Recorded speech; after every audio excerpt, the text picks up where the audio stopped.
அது நிற்கணும் புரியுதா? அது தெரியுது. அனைவருக்கும் வணக்கம். நான் எடுத்துக்கொண்ட தலைப்பு அண்ணாவின் மேடை தமிழ்.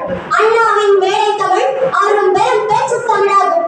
அண்ணா கதை, கவிதை, கட்டுரை, இதழியல், நாடகம் என பல துறைகளிலும் சிறப்புற்று விளங்கினார். அவற்றில் ஒன்றுதான் மேடை தமிழ். பேச்சை முதலாகவும் கருவாகவும் கொண்ட தமிழே மேடை தமிழாகும்.